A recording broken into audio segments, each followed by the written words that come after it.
no tengo que hablar un poco más alto. Repito, doy la bienvenida al Simposio Metabolismo y Comunicación que se celebra dentro del programa de la exposición Banquete, Metabolismo y Comunicación. Una exposición que podemos ver todavía aquí en los diferentes espacios del Centro Cultural de Conde Duque hasta el próximo día 23 de noviembre. El proyecto con Banquete en el que se inscribe este simposio se concibe como una conversación entre artistas, científicos y otros pensadores con el fin de explorar un modelo de metabolismo que relacione tres esferas aparentemente desconectadas: la biológica, la social, la económica y la informacional. Para ello, Banquete plantea la analogía entre el metabolismo y la comunicación como un instrumento generador de posibles conexiones y resonancias entre diferentes escalas y contextos metabólicos, desde los procesos biológicos y cognitivos de carácter endosomático hasta las dinámicas sociales, económicas y culturales entendidas como metabolismo exosomático y colectivo. El metabolismo es una red dinámica de transformación de flujos de materia y energía. Todo organismo mantiene una interacción y comunicación constante con el entorno para sobrevivir.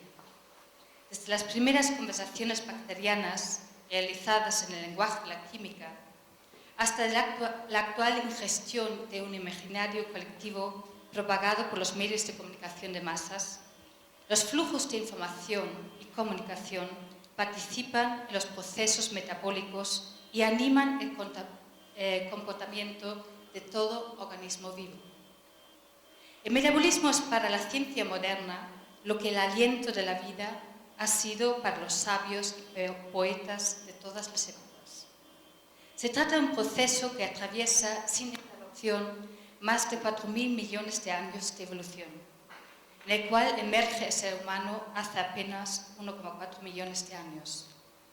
Durante este periodo relativamente corto, nuestros antepasados desarrollaron el lenguaje y transformaron unos primeros balbuceos, gruñidos y muecas en el prodigio de la conversación. Cada conversación es un acontecimiento de una enorme complejidad neuronal, fisiológica y emocional.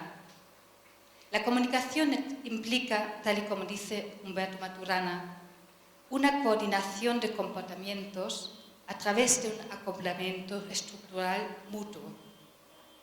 ¿Qué es la cultura sino una red de conversaciones que define y constituye todo el quehacer de una comunidad humana? Una red que se ha extendido desde un ámbito meramente local hasta una escala global independiente, conectada a través de los nuevos medios de comunicación. A lo largo de los próximos 4 días, profundizaremos a través del simposio Metabolismo y Comunicación en un entorno iluminado por procesos que transcurren a distintas escalas y en distintos contextos, sea en un tapiz macrobiano, un cuerpo humano, en torno a una mesa, en un tejido urbano o una red de telecomunicaciones o en el ecosistema global. Comenzamos hoy, pues, a profundizar en el papel del metabolismo y de la comunicación en el origen de la vida y en la evolución de nuestro ecosistema. Tenemos para ellos 2 invitados muy especiales. Por una parte, doy la bienvenida a Mónica Solé. Mónica Solé es bióloga de la Facultad de Ciencias de la Universidad Autónoma de Madrid. Mónica Solé ha sido investigadora invitada en la Universidad de Massachusetts en el grupo de Lynn Margulis. Ha estado en la Universidad de Tulane de Nueva Orleans y estuve en el Laboratorio de la Biología Marina de la Universidad de Boston. Durante los 2 últimos años ha sido la coordinadora y responsable de todo el contenido y actividades científicos del Museo de la Ciencia Cosmo Kaiser. Ella va a comenzar hoy nuestra mesa hablando del metabolismo y de la comunicación desde una perspectiva evolutiva. A continuación hablará Juan Luis Arzuaga, que todos conocemos y creo que necesitará muy poca introducción. Con eso me gustaría presentarle como catedrático de Paleontología de la Facultad de Ciencias Geológicas de la Universidad Complutense de Madrid. Es profesor visitante de Antropología del University College of London y es miembro de la American Academy of Science. Desde el 91 codirige el equipo de investigación de los yacimientos de Atapuerca, cuyos trabajos han merecido el Premio Príncipe de Asturias de Investigación en el 97 y el Premio de Castilla y León de Ciencias Sociales y Humanidades.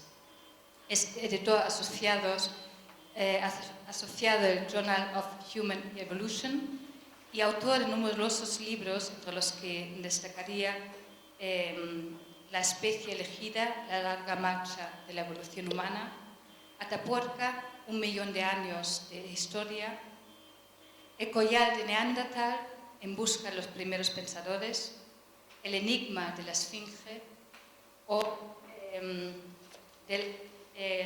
los aborígenes de la alimentación y la evolución humana. Gracias, doy la bienvenida a Mónica Soler. Esto se oye.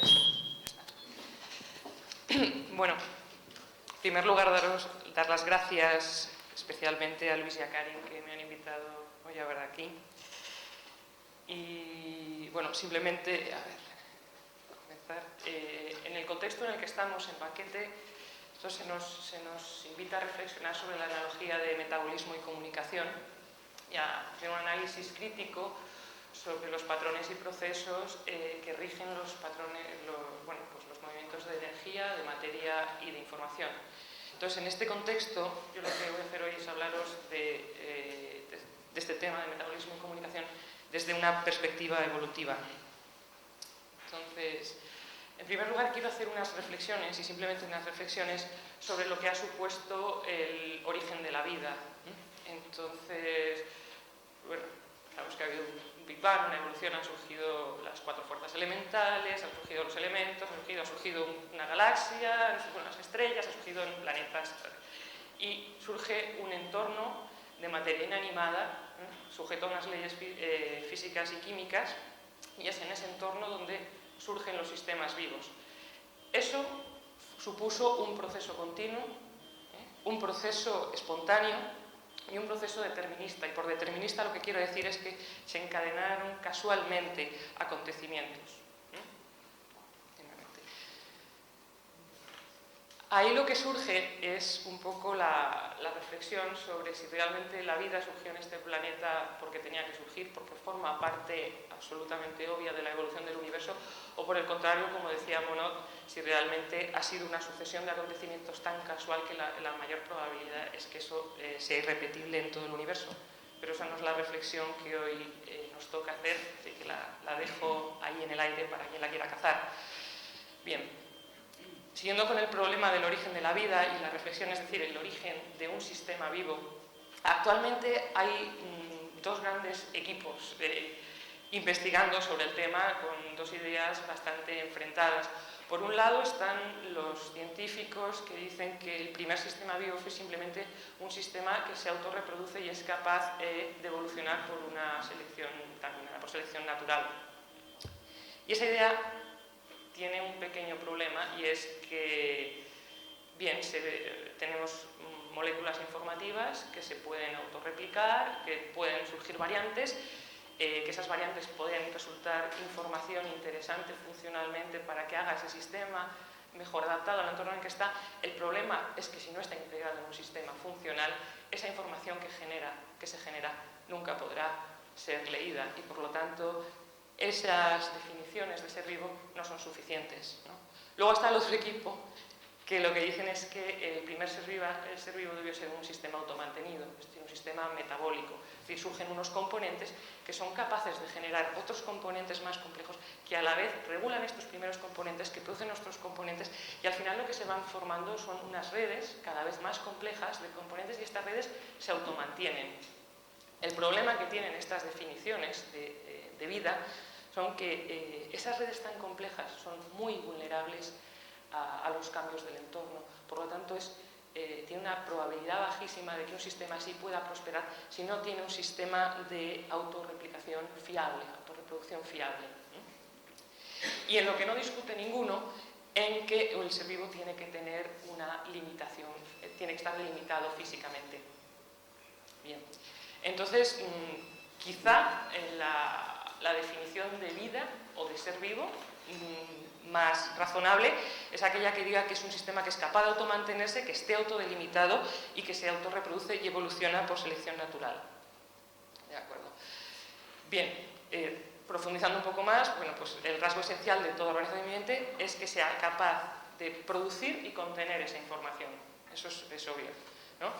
Capaz de autointerpretarse a sí misma y desempeñar el papel causal fundamental justamente para la reproducción y mantenimiento de dicha organización.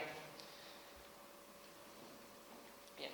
Y en todo este contexto surge la teoría del cierre semántico. La teoría del cierre semántico dice que no puede existir ningún sistema que evolucione indefinidamente si no existe un sistema autorreferencial en el que haya dos formas de organización. Por un lado, una organización a un nivel simbólico y por otro lado una organización a un nivel dinámico. ¿Y qué es esa organización en el nivel dinámico? La estructural, la responsable tanto de la expresión de la información como de la producción de la información. Es decir, son dos niveles que son autorreferenciales en sí mismos. Por lo tanto, el origen de la vida como fenómeno evolutivo sería el resultado de la aparición de sistemas moleculares con capacidad de interpretar los símbolos que ellos mismos generan. Esta quizá sea para mí de las definiciones filosóficas de lo que fue el primer ser vivo más aceptables. Y la clave en esta reflexión es que se tienen que articular muy bien la complementariedad entre dos principios fundamentales. Por un lado, la independencia del individuo y por otro lado, la evolución colectiva. Bien, pues ahí dejamos estas reflexiones sobre lo que debió ser el origen de un sistema vivo y pasamos al ancestro común universal. Es decir, los biólogos moleculares lo que están haciendo a grosso modo es intentar definir cómo debió ser el sistema. Bueno, el sistema mínimo es anterior al ancestro universal. LUCA es aquel organismo vivo del que surgieron los grandes reinos o los grandes dominios según desde qué perspectiva se mire. Entonces, voy a pasar un momento aquí delante, esto se ve medio regular, pero para los no biólogos diremos que la forma de estudiar evolución desde la perspectiva molecular es secuenciar un determinado gen en muchos organismos diferentes, de todos los reinos posibles, compararlo. Cuanto más difiere esa secuencia, mayor se considera la distancia evolutiva. Esto es un poco más complejo porque no todas las regiones valen lo mismo, y etcétera, pero no es cuestión de analizar aquí el método. La cuestión es que cuando se hace eso, lo que surgen siempre son estas tres grandes agrupaciones que ningún biólogo molecular ya discute, en el que, y que desafortunadamente les han dado el nombre de dominios. Por un lado están las bacterias, por otro lado las arquibacterias, que estructuralmente son como bacterias, pero tienen unas características moleculares diferentes, las considera bastante antiguas, la mayoría viven en ambientes extremos, etc. Y abajo del todo se encuentra el dominio de Eucaria, donde se encontrarían animales, plantas, hongos y protoctistas. O sea, en el planteamiento de los 5 reinos, 4 reinos estarían ahí integrados. La búsqueda de Luca es la búsqueda de justo el punto de inserción de estas 3 ramas. Y volviendo atrás, únicamente comentar que el comienzo de la búsqueda de Luca surgió cuando se craqueó, de algún modo se descubrió el código genético. Y a partir de ahí se estaba buscando esto. Los genes comunes. Bien. Problemas en los estudios de Luca. El otro día Javier Barandiarán estuvo aquí hablando de la transferencia génica horizontal en las comunidades bacterianas. Entonces, yo quería seguir profundizando sobre el tema de la transferencia génica horizontal en el contexto del estudio de Luca. Si realmente esa transferencia génica en el origen hubiera sido muy amplia, extendida y bueno, como plantean algunos científicos, que realmente pudiera haber sido mayor su influencia que la transferencia génica vertical, que es la de la herencia, entonces sería imposible dar con Luca, porque genes que se encontraban en el ancestro más antiguo podrían haberse perdido en alguna rama, o independiente de genes que no hubieran estado nunca en Luca, podrían haber surgido. La conclusión que se ha sacado por todos los estudios, análisis de árboles, etcétera, es que en este sentido hay dos tipos de genes. Hay unos que en inglés se llaman los housekeeping, que son los genes fundamentales para que funcione la estructura de la célula, sin los cuales, o sea, la falta de cualquiera de ellos es letal. O sea, estos, les he dicho el hardware, quizás serían el sistema operativo, o serían el hardware y el sistema operativo. Y luego existen otros genes, que son los genes nómadas, genes que fácilmente pueden abandonar una célula o entrar en una célula, pueden ser individuales o grupos de ellos, introducirían sistemas completos, introducirían programas nuevos en las células. Estos son los software. Entonces, de algún modo, en el problema del origen de Luca, lo que hay que considerar es que los genes básicos, o sea, el núcleo fundamental, estos nunca fueron transferidos. Solo se transfirieron los que no tenían funciones fundamentales. Bien. Una vez reflexionado un poco el tema de Luca, vamos al metabolismo y al origen de las fuentes de obtención de energía. Cuando ya tenemos un primer sistema vivo y funcionando, este tenía que empezar a realizar sus funciones metabólicas. Entonces, ¿de dónde obtenía su carbono en primer lugar? Hay algunas teorías que dicen que el origen fue la fotosíntesis y otras que dicen que no, que los primeros fueron heterótrofos, o sea, comedores de materia orgánica. La fotosíntesis tiene, a mi punto de vista, pocas probabilidades de ser cierta, porque la fotosíntesis molecularmente es un sistema muy sofisticado y con bajas probabilidades de haberse originado espontáneamente en primer lugar. Entonces, además, en aquella época nuestra atmósfera estaba compuesta por compuestos reducidos, muy diferente a la que tenemos ahora. Cuando la radiación solar incidía sobre esta atmósfera primitiva, se generaban unos compuestos orgánicos que precipitaban y sedimentaban sobre la Tierra, de forma que hubo un acúmulo bastante sustancial de materia orgánica. Es decir, literalmente la comida caía del cielo, era como maná caído del cielo. Por lo tanto, parece bastante razonable pensar que los primeros seres vivos simplemente fueron comedores de materia orgánica. Y parece ser que también era razonable pensar que eran comedores de ATP, y el ATP es la moneda de energía, la moneda química que funciona dentro de los organismos. Por la misma razón, porque se formaban por la incidencia de la radiación por los gases de la atmósfera. El problema es que estos primeros organismos comedores de una materia, esta materia era limitada. Igual que, bueno, como todo combustible orgánico, fósil, etcétera, tiene sus limitaciones. Cuando este combustible empieza a escasear y además empiezan a acumular desechos, porque básicamente todos los organismos tienen formas metabólicas similares, por lo tanto van por la misma comida y además todos liberan el mismo tipo de desechos que ninguno de ellos es capaz de comer. Entonces ahí tienen que empezar a surgir nuevas estrategias evolutivas.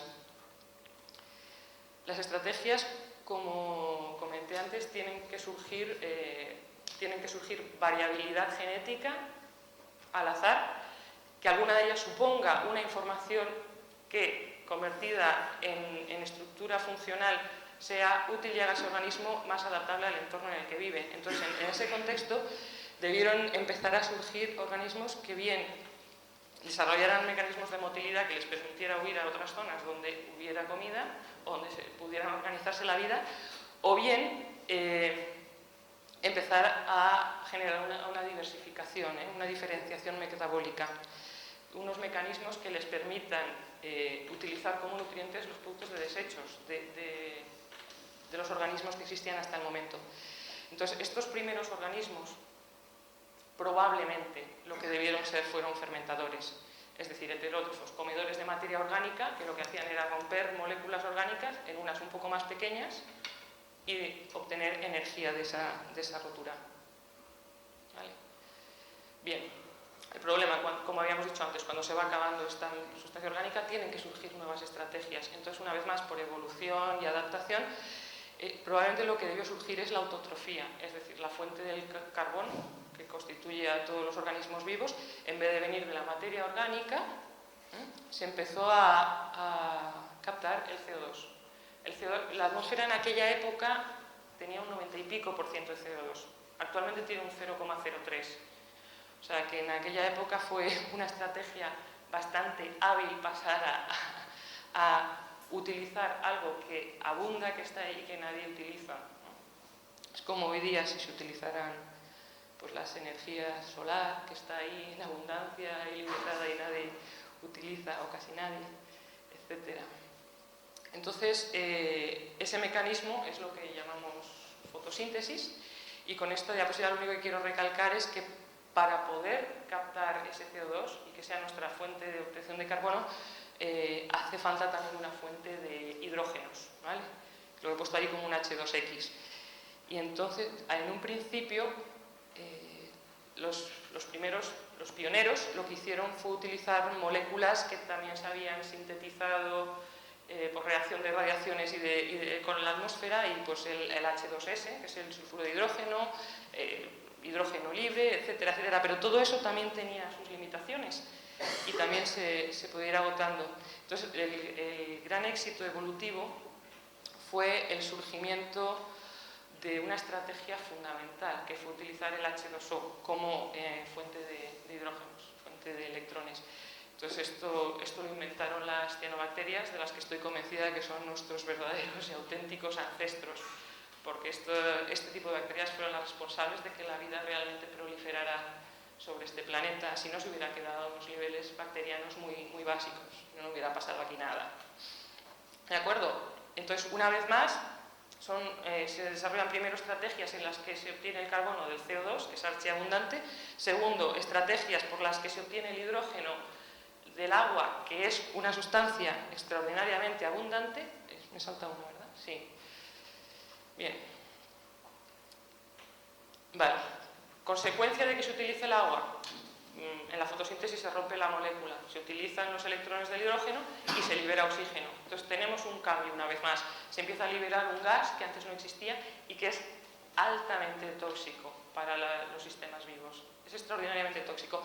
Entonces, lo primero que empieza a ocurrir con ese oxígeno es que empieza a oxidar. Empieza a oxidar sedimentos, empieza a oxidar el hierro que está en la corteza terrestre, empieza a sedimentar los suelos, etc. Cuando termina y empieza a liberarse a la atmósfera, se empieza a sintetizar, a formar la capa de ozono, que sabéis que es una molécula de 3 oxígenos. Eso, al filtrar la radiación ultravioleta, permite que la vida, que siempre tenía que estar medio escondida, protegiendo de esa radiación, pueda colonizar superficies. Entonces, gracias a ese oxígeno ya podemos colonizar muchísimo más territorio. Vale, ¿y qué más? Además, ese tipo de fotosíntesis es muchísimo más eficiente energéticamente. Y bueno, y la idea fundamental es que en un principio el oxígeno era un producto de desecho bastante tóxico. Supuso una catástrofe. Vale, ahí comento un poco por qué el oxígeno es tóxico. Captura electrones y produce radicales libres que producen estragos en los compuestos orgánicos. Bien, entonces aparece el oxígeno y una vez más surgen organismos por evolución y por adaptación que se van adaptando. Primero aparecen unos organismos que son capaces de tolerar esa presencia de oxígeno porque desarrollan estructuras que mantienen las zonas sensibles, mantienen al oxígeno alejado, etc. Pero luego surgen los organismos capaces de utilizar ese oxígeno, una vez más. Entonces ya no solo se protegen, sino que además lo utilizan. Esa nueva forma de obtención de energía se llama respiración, es la respiración aeróbica o la oxigénica, es muchísimo más eficiente. La respiración aeróbica es una combustión controlada, es decir, pasa lo mismo que en las combustiones de los combustibles fósiles que utilizamos en el coche. Tienes materia orgánica, esto es oxígeno, liberas CO2 y liberas agua. La gran maravilla de esto, que también es un sistema heterótrofo frente a la fermentación que habíamos hablado antes en los orígenes, es que partiendo de una misma materia energética, es decir, de una molécula de glucosa o de un cacho de pan, si quieres, en lo que en la fermentación obtenías 2 ATPs, aquí obtienes 36, es decir, obtienes 18 veces más energía partiendo de un mismo sustrato. Ese gran aumento de obtención de energía permite un gran desarrollo estructural, pero estructural ya no solo de tamaño y dimensiones, sino de complejidad metabólica y estructural de los sistemas moleculares, que fue crucial en el desarrollo de la complejidad de los seres vivos. Vale. Suponemos que los primeros respiradores fueron los primeros fotosintetizadores de fotosíntesis oxigénica, las cianobacterias, que de día hacen fotosíntesis, pero por la noche respiran. Bien, entonces ya estamos en un contexto en el que tenemos fermentadores, fotosintetizadores, respiradores. Ya tenemos un sistema en el que los desechos de unos organismos son utilizados como nutrientes por otros, es decir, tenemos las primeras cadenas tróficas, tenemos los primeros sistemas de reciclado y empiezan a surgir los primeros ecosistemas. Es decir, todos estos individuos se empiezan a organizar en el espacio y se empiezan a crear lo que se llaman tapetes microbianos, que en el Proterozoico eran inmensas extensiones que cubrían el planeta y hoy día se encuentran en poquísimos lugares. Quizá los más característicos son las salinas marinas. Entonces, actualmente pues, son unas estructuras de 1 centímetro de grosor en el que tienes todos los tipos metabólicos dispuestos verticalmente y ahí se da el ciclado de todos los elementos, de todos los nutrientes, de todos los gases. Es un ciclo perfecto, ¿no? Y una idea fundamental es que si no hubieran surgido los ecosistemas, la vida se hubiera extinguido probablemente a los 300 millones de años de originarse. Es decir, la vida es un proceso de biodiversificación y es un proceso comunitario. Sin diversidad y sin ecosistemas, sin sistemas, no hay vida. ¿De acuerdo? Bien, en estos primeros sistemas bacterianos, según fueron aumentando en complejidad y en diversificación, surgieron, como ocurre siempre en los sistemas sociales complejos, empezaron a surgir, además, depredadores, parásitos, etcétera, etcétera, etcétera. Esa es una serie de organismos que en un principio no parecía que aportaran nada al sistema. Sin embargo, como ocurre siempre, no son ni buenos ni malos, sino que lo que son una fuente evolutiva, una fuente de cambio evolutivo.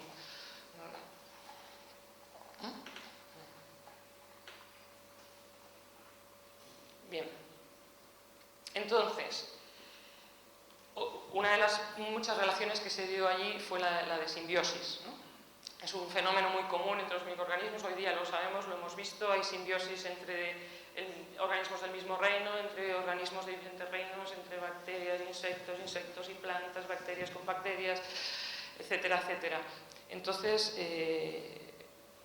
nosotros pensamos, piensan Margulis y muchísima gente, que la simbiosis ha sido uno de los motores importantes de la evolución, por lo menos en esta época de la evolución, en la época temprana. Y una de las cosas que debió ocurrir en estos ecosistemas bacterianos complejos y densos fue algunas bacterias que eran caníbales, comedoras de estas bacterias, ingirieron bacterias pero no las digirieron. Eso que supuso que de algún modo todo un sistema se integraba dentro de otro sistema y en algunos casos llegaron a coordinarse de tal forma, incluso ya empezaron el que estaba en el interior perdió en algunos casos su identidad como individuo, pero integró toda su información de sistema o una parte importante. Eso supuso un salto evolutivo exponencial, supuso un aumento en complejidad enorme. Entonces, bueno, este esquema básico es bastante conocido. Margulis lo que plantea es que un termoplasma, que era una arquibacteria termoacidófila, es decir, vivía a temperaturas muy altas y a unos niveles de ácido bastante altos, Se asoció con una espiroqueta, que es una bacteria móvil nadadora. La espiroqueta, atraída por los residuos metabólicos de termoplasma, que para la espiroqueta se le adhería a la superficie. En las espiroquetas actuales hay una estructura de adherencia que produce una transformación en la membrana. Estas se terminaron introduciendo y esto está muy discutido y peleado en la comunidad biológica. Muy poca gente se lo cree realmente, el que las espiroquetas llegaran a ser el origen de todos los sistemas de motilidad celular. Eso supone que si esa simbiosis fue cierta, fueron las responsables del origen de la mitosis y de la meiosis, con todo lo que supone eso en exactitud en la división y transmisión de información. Pero de algún modo, de ese modo se debieron originar los primeros, este fue el primer organismo eucariota, es decir, con núcleo, el segundo reino de la vida. O sea, la vida colonizó el planeta durante 2.000 millones de años. Sí, la vida bacteriana. Y en este momento surge un segundo reino, el reino protoctista. Este evoluciona, incorpora, por la misma razón, por canibalismo, se come una bacteria respiradora y estas dieron origen a las mitocondrias. Eso prácticamente está considerado un hecho en biología. Y luego siguieron, bueno, por evolución surgieron los hongos, los animales, y por incorporación de bacterias fotosintetizadoras además surgieron las plantas. Pero básicamente es esto, que en un sistema complejo, donde empiezan a aparecer personajes que en un principio no parecen muy simpáticos, como pueden ser bacterias caníbales, pues el canibalismo de ingestión sin digestión genera un paso evolutivo fundamental, que fue el origen de la célula eucariota, que para los no biólogos a lo mejor una bacteria una bacteria que es una célula procariota y una célula eucariota son microscópicas, deben ser parecidas. Pues no, estructuralmente suponen el salto evolutivo más grande que se ha podido dar en la historia de la biología, aunque las dos sean a escalas microscópicas, pero en estructura son un salto y un cambio fundamental y radical. Entonces, bueno, aquí es lo que os he contado antes. Bueno, y por último, para terminar, los que hayáis visto la exposición, habréis visto en la caja suiza, en un lado está la instalación de colocación algorítmica y en otro lado hay un vídeo en el que se muestra la laberíntula. Entonces, me gustaría simplemente mencionar que la laberíntula es un protoctista colonial. Es decir, son unos organismos que funcionan como esto, que es lo que sintetizan unos túbulos por los que se mueven por dentro, pasan toda su vida moviéndose por dentro de estas cañerías, de este sistema de redes y túbulos, que los sintetizan además por un orgánulo que tienen en la superficie, en su membrana, y con el que están siempre en contacto. Se desconoce cómo se mueven por ahí dentro, se sabe que no es por undulipodios, por lo tanto, por algún tipo de, no sé si es por algún tipo de contracción, señales que se envían entre ellos y contracción de la red, porque lo que sí se sabe es que aparte de ser de mucopolisacáridos tiene actomiosina, o sea que quizás sea eso. Y bueno, este es un dibujo más ampliado del organismo en cuestión, y lo que hacen para alimentarse es muy curioso. Cuando algunos individuos detectan comida, que puede ser una bacteria, una levadura, etcétera, acuden, y si no tienen los túbulos ya formados, los sintetizan y los forman y ya van para allá. Cuando llegan, excretan enzimas digestivas, esos organismos se digieren extrasomáticamente, las sustancias que se generan difunden hacia adentro, pero no solo para nutrir al organismo que sintetiza y que secreta esas enzimas que le ha supuesto mucha energía, sino que difunden por toda la red y sirven para alimentar a toda la colonia. Y nada más, con esto termino y dejo a ti. Bueno, más o menos se verá, ¿no? Yo utilizo un procedimiento de proyección más primitivo, que ese fósil, ¿no? Pero que a mí me gusta más el resultado que produce, las imágenes más bonitas, porque lo que voy a proyectar son monos, nunca mejor dicho, imágenes de monos. Se suele decir que en una conferencia es suficiente, hasta a veces excesivo, que se dé una idea, una conferencia de 1 hora más o menos, ¿no? O una lección, una clase, o incluso un libro, o hasta una película, con 1 hora ya va que chuta. Y entonces yo dispongo solo de media hora, voy a intentar contar 3. Probablemente seré incapaz, pero así todo prometo no extenderme más de la media hora que me queda. Y bueno, vamos a ver si me acuerdo de las tres. De la primera sí. Empezamos, pues eso, por los monos. Voy a hacer una especie de resumen, síntesis de la evolución humana o de las diferentes etapas. No, así no, porque se hace muy pequeño y al final se ve muy bien, pero es como un sellito. Y será mejor que mantengamos una... Sí, así conseguimos verlo nítido, pero de tamaño microscópico, como las bacterias de las que nos hablaban antes, Mónica. A base de darle vueltas a esta rosca se termina por conseguir. Hemos conseguido una gran nitidez, pero en dimensiones reducidas. Pero bueno, ya se sabe que la esencia se vende en frascos pequeños. Bueno, aquí tenemos en la evolución humana, como digo, se pueden establecer una serie de etapas. Se puede resumir la evolución humana en una serie de etapas en lo que se refiere a la alimentación. Entonces yo voy a hablar aquí de comida. Casi es una ordinariedad, una vulgaridad, sobre todo a estas horas, y mucho más en una conferencia como esta, creo que se llama Banquete, de lo que habla es de redes y de procesos y de cosas muy complicadas, muy técnicas, y bueno, por lo menos me parece que no se habla apenas de comida, a lo mejor me equivoco. Voy a hablar de esa cosa tan vulgar como es la comida, qué comían los hombres prehistóricos y nuestros antepasados fósiles de otras especies, los niños primitivos y demás. Y de aquí, sin darnos cuenta, pues a lo mejor se producen varias ideas interesantes y espero terminar así triunfalmente con una idea interesante, que es la de por qué la gente se pone gorda, por qué cada vez hay más gordos.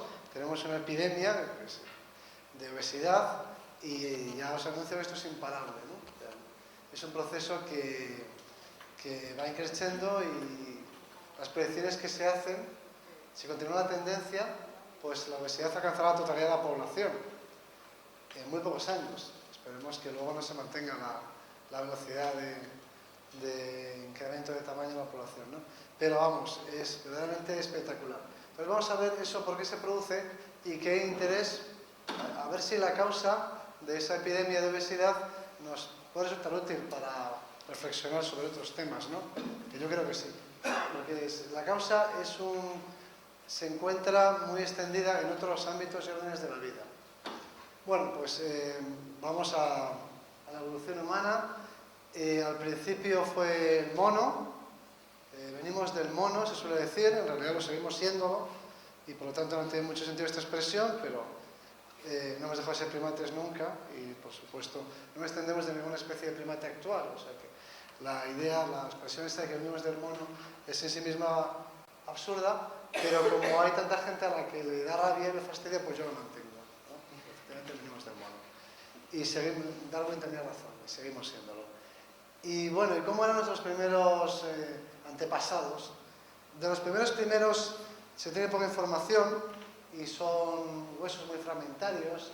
Entonces yo me voy a situar aquí este fósil tiene 3 millones y pico de años, ¿no? Y se llama Lucy, tiene nombre, Lucía. Es un fósil de esqueleto muy completo, que se ha convertido en icono muy popular de la paleontología humana, y ahora han encontrado otro más completo, de la misma antigüedad. Yo creo que un poco más joven, pero los descubridores por supuesto dicen que es muy antiguo, tan antiguo como este, y se ha encontrado en Sudáfrica. Es un esqueleto completo. Esto no tiene nada que ver con la alimentación humana, ni con el tema de banquete, ni con las redes. Pero aprovecho para contároslo, porque ese fósil se va a hacer tan famoso. Ahora todavía está en la roca, lo están excavando en la roca, porque está literalmente encajado en una roca. Está en el yacimiento totalmente encostado, y entonces no se puede excavar con un pincel, sino que hay que liberarlo mecánicamente. Y es el fósil más impresionante que he visto en mi vida. Y eso que soy, en fin, en otra escena no salga de aquí, pero soy el paleontólogo que ha descubierto más fósiles humanos de la historia. No tiene demasiado mérito porque lo que hice fue descubrir el yacimiento y ahí estaban todos juntos. Y como ese yacimiento tiene más fósiles humanos de la historia, pues así me he convertido en el paleontólogo que ha descubierto más fósiles humanos de la historia. Pero este es el fósil más impresionante que he visto nunca. Es un esqueleto completo, entero, de un australopiteco, todo, en posición anatómica articulado. Es una cosa tremenda, espectacular. El fósil más importante de la historia de la vida. Vamos, de la historia de la vida. de la historia de la paleontología, vamos a dejarlo en eso, ¿no? Y el fósil se llama Little Foot, piecito, piececito, que más castellano. Y poco a poco lo van excavando, lo van liberando y hasta ahora lo saben unos pocos. De este descubrimiento sabemos, estamos informados unos pocos. Pero cuando se dé a conocer y sea liberado por completo, se convertirá en un, no sé cómo llamarlo, en una celebridad, en un personaje, será el fósil por excelencia. Así que ya, cuando eso ocurra, cuando Littlefoot sea finalmente revelado a la humanidad, pues entonces os acordaréis de esta conferencia. Me sirvió de algo, porque aquel hombre nos habló de eso. Y es más completo que Lucy, de hecho está entero, completo. Pero aprovecho esta oportunidad para decir que a pesar de que ese fósil, ese Littlefoot sudafricano, está más completo que Lucy, nadie conseguirá reemplazar a Lucy en nuestro corazón. Jamás, nunca jamás, aunque esté más entero, ¿no? Pero ya lo dicen los franceses, que saben mucho de estas cosas del amor, y que es cierto. Le dicen aquello de que on revient toujours au premier amour. Eso, el primer amor es el fundamental. Esta es Lucy, y pronto sabréis de Littlefoot, pero acordaros que yo permanezco fiel. Naturalmente hay un artículo en los periódicos diciendo que es un fósil extraordinario, y lo es, pero que sepáis que no por eso traiciono a Lucy. Bueno, aquí ya, claro, como la imagen se ha reducido tanto, a pesar de que la pantalla es enorme, pues no se ve muy bien, pero Lucy es esta, no sé cómo describirla, este homínido, aquí reconstruido, para que os hagáis una idea, medía aproximadamente este primer amor del que os he hablado, que yo tuve en mi juventud, cuando hacía mi tesis doctoral, pues medía un metro de estatura y pesaba unos 28 kilos de peso. Era más o menos como un chimpancé puesto de pie. Y esa es nuestra tatarabuela. O sea que nuestros orígenes son muy humildes. Pero ahora vamos a ver más, aquí no se lo ve muy bien, pero en este dibujo aparece aquí junto con su esqueleto, una composición. Entonces, para que la veáis bien y la conozcáis bien a Lucy, cómo era ella, pues tenemos esta otra imagen que ya se puede apreciar mucho mejor, ¿no? Cómo eran nuestros antepasados. Entonces, en relación con la alimentación humana, estos homínidos, antepasados nuestros, millonarios en años, eran frugívoros. O sea que tenían un tipo de alimentación muy parecida a la de los actuales chimpancés. En muchos aspectos los chimpancés son análogos, si queréis, vivientes de los primeros homínidos, no en todo, nuestros antepasados no eran chimpancés, pero por ejemplo en cuanto a su ecología sí, y su tipo de alimentación era muy similar. Lo que se conoce como frugívoros, es decir, se alimentaban de frutos y bueno, pues también de las partes tiernas o verdes de los órganos vegetativos de las plantas, o sea, tallos verdes y brotes, flores, ese tipo de cosas. Pero básicamente su alimentación, como la de los chimpancés actuales, estaba basado en frutos maduros. Este adjetivo de maduro es muy importante, muy importante. No frutos verdes, sino frutos maduros. Y aquí tenemos otra imagen de Lucy, para que ya vayáis familiarizando con ella y la conozcáis mejor. Y aquí representamos a esta especie, a estos homínidos, a los australopithecus, en su medio natural, ¿no? Podéis ver que ya eran bípedos. Esto es un dato importante, relevante. Pero vivían en un ambiente forestal. Es decir, que hemos sido unos primates forestales que vivíamos como los chimpancés en la actualidad y que vivíamos en bosques tropicales. Y por lo tanto nuestra distribución geográfica estaba limitada, estaba restringida ecológicamente, es decir, que los homínidos llegaban hasta donde llegaba el bosque tropical, como sucede actualmente con los chimpancés llegan hasta donde llega el bosque tropical. Yo vengo precisamente de visitarlos a los chimpancés de la reserva del Gombe, los de Jane Goodall, tan famosos, y esta es una reserva que, bueno, no está protegida la reserva, allí no ha habido mucha destrucción del hábitat, pero en los alrededores, fuera del parque, pues se ha talado por completo, se ha destruido la vegetación, de manera que el Parque Nacional y el bosque termina abruptamente. Pues donde termina el árbol, ahí terminan los chimpancés. Un metro más allá, tienen los chimpancés. Los chimpancés y los homínidos están ecológicamente limitados a una burbuja ecológica, que es este tipo de hábitat, donde sean los frutos maduros, sobre todo, de los que se alimentan los chimpancés y se alimentaban nuestros antepasados. Que, en resumidas cuentas, bueno, aquí tenemos dos escenas para que se vea que se subían a los árboles. El hecho de que fueran bípedos no debe desorientarnos, no debe despistarnos, porque, a fin de cuentas, la postura bípeda, la locomoción bípeda, solamente es la solución al problema de cómo desplazarse por el suelo. Los chimpancés se alimentan de los árboles y se desplazan por el suelo, es decir, que no se desplazan de un árbol a otro. Normalmente los árboles que producen frutos, los llamamos los frutales, aprovechables para los chimpancés, tienen una distribución discontinua en el bosque, con lo cual, cuando madura uno, el siguiente árbol maduro puede estar muy lejos y los chimpancés pesan mucho, no se desplazan por los árboles. Lo que hacen es desplazarse por el sustrato, por el suelo. Pues tienen un problema, cómo desplazarse por el suelo. Y tiene un tipo de locomoción muy peculiar que es la suya. Bueno, pues los homínidos, a todos los efectos, funcionaban igual que los chimpancés, se alimentaban de esos mismos frutos y habían resuelto el problema del desplazamiento por el suelo entre un frutal y otro, pues por medio de la locomoción bípeda. Esto quiere decir que ser bípedo no es la leche, no es la pera, no es nada extraordinario. Simplemente la solución al primer problema de cómo un primate que pesa ya bastante puede trasladarse desde un árbol, desde una fuente de alimento a otra. Pues tiene que hacerlo por el suelo, y por el suelo pues hay varias formas de moverse y una de ellas es la bípeda, y eso es todo. Bueno, entonces ahora vosotros diréis, bueno, en otras palabras, pues tampoco eran tan diferentes, por ejemplo, en cuanto a su cerebro y otros parámetros biológicos, en cuanto a su desarrollo, etcétera, otros aspectos, su inteligencia, si queréis, y demás, no eran demasiado diferentes nuestros antepasados remotos africanos que vivían en ese tipo de ambiente de los actuales chimpancés. Y nosotros, a nivel popular, con la divulgación, nos solemos referir a ellos, a estos homínidos, para que la gente entienda que aunque se clasifiquen como homínidos en el mismo grupo que nosotros, en modo alguno se les puede calificar de humanos.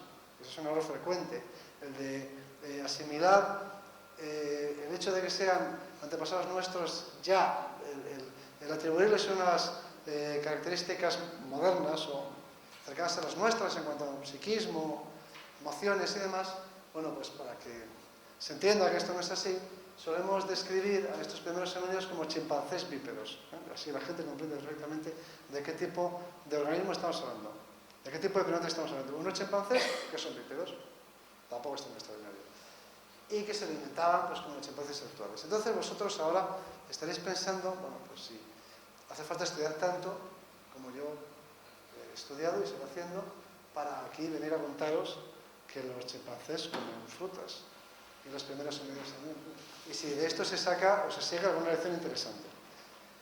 Y sin embargo, aquí en esta imagen hay una lección, hay un problema fascinante, que por supuesto no me da tiempo a desarrollar en esta intervención mía tan breve, pero que podéis encontrar explicado de una manera amena, a par que rigurosa, en mis obras escritas. La cosa es que, aprovecho esta ocasión para hacer esa cuña publicitaria, no, a lo que yo iba es a que esta imagen es en sí misma sorprendente. Estamos viendo a un chimpancé, como podría ser un homínido, comiéndose una manzana o fruto similar. Supongamos que tenga una resonancia así clásica, de la Grecia clásica. Supongamos que estamos observando a un chimpancé comiéndose un higo. Un higo es un fruto así como muy griego, muy helénico, ¿no? Nos parece muy normal. Pero es que los chimpancés son unos primates que tienen un cerebro enorme, literalmente enorme. Son, para su tamaño, son los organismos más encefalizados después de nosotros, por lo menos sobre la superficie de la Tierra. Es decir, que aunque digamos que nuestro cerebro es muy superior al suyo, caray, tienen 400 gramos de cerebro. Eso es mucho cerebro.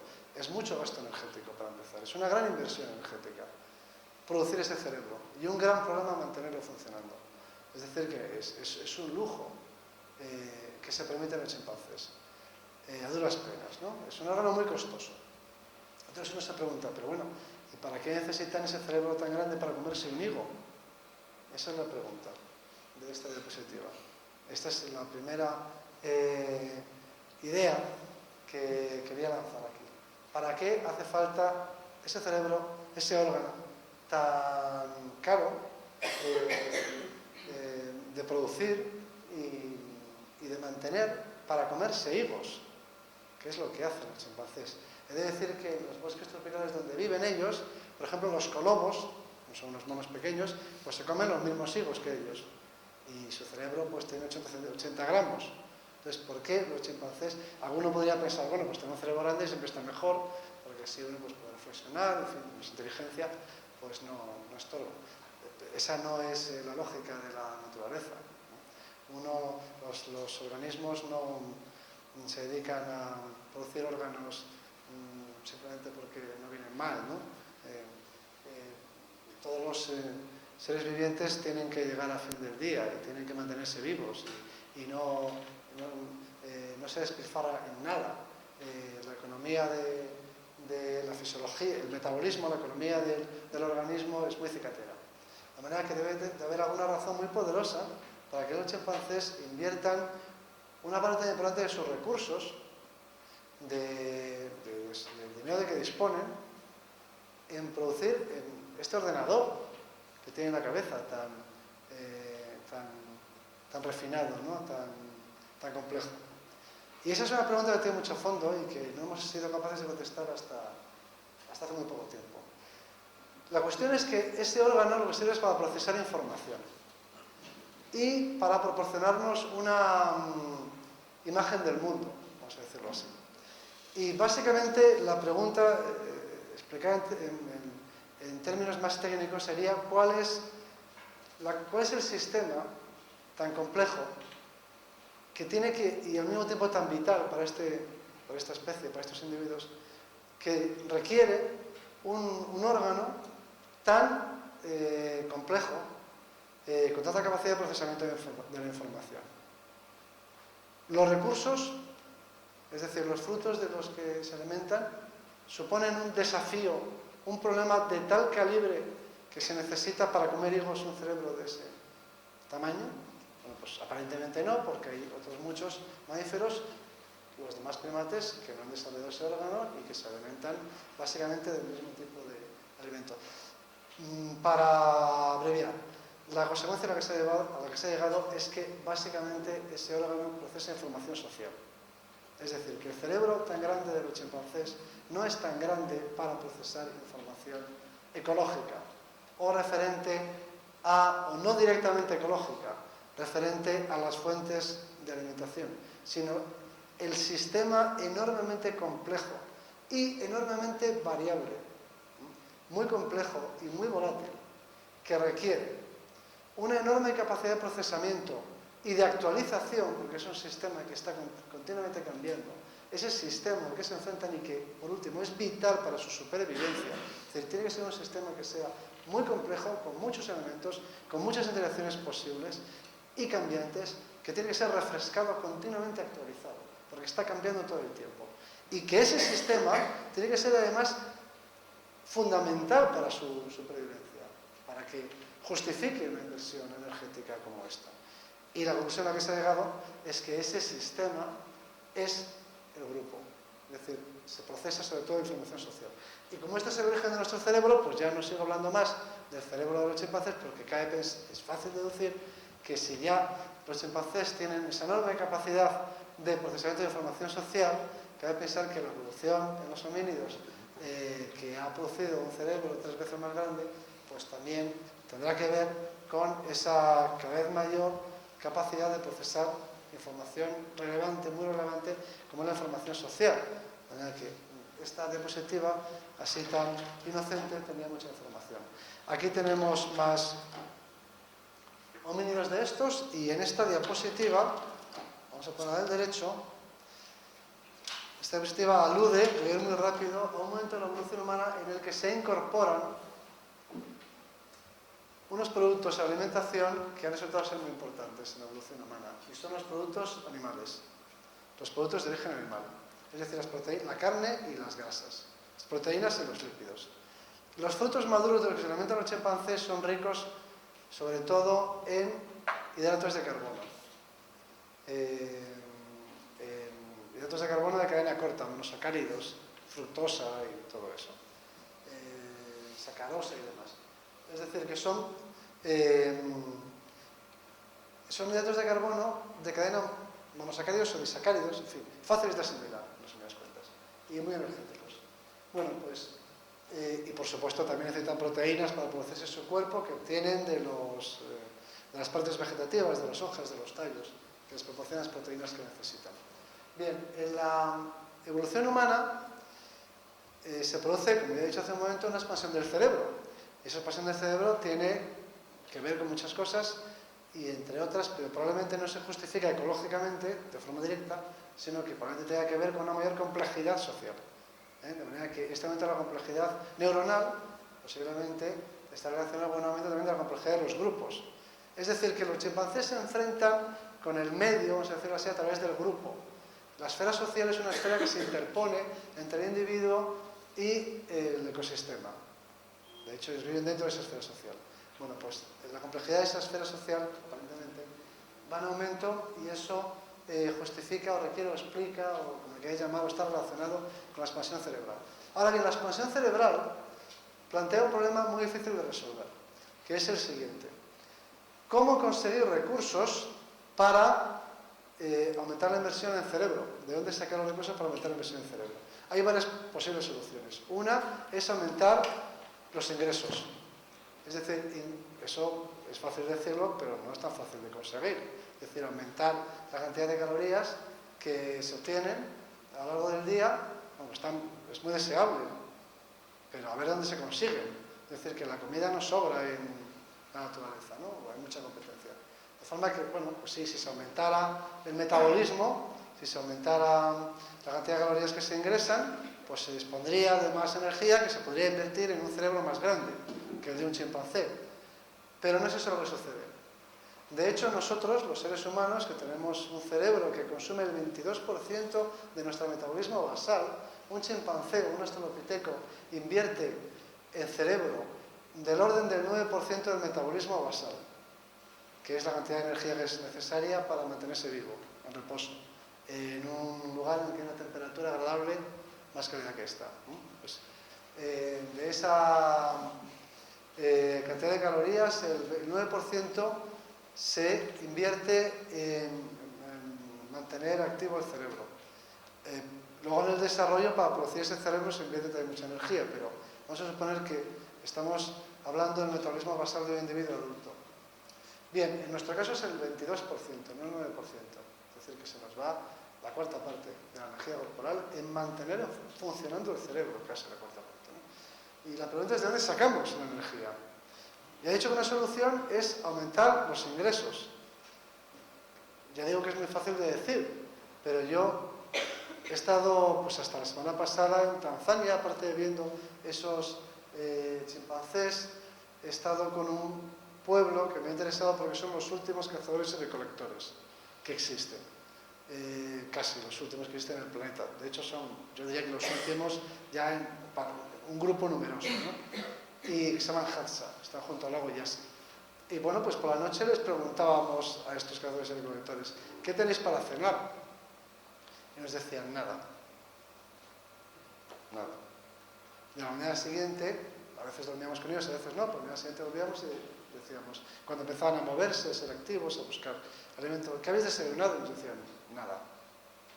Este es el mundo real, la naturaleza por ahí fuera, ¿no? Y eso también les pasa a los animales y a nuestros antepasados, que muchas veces la cena es nada. Y en consecuencia no es tan fácil aumentar el metabolismo. Y luego resulta que nosotros, los seres humanos, fisiológicamente tenemos el metabolismo basal que le corresponde a un mamífero de nuestro tamaño.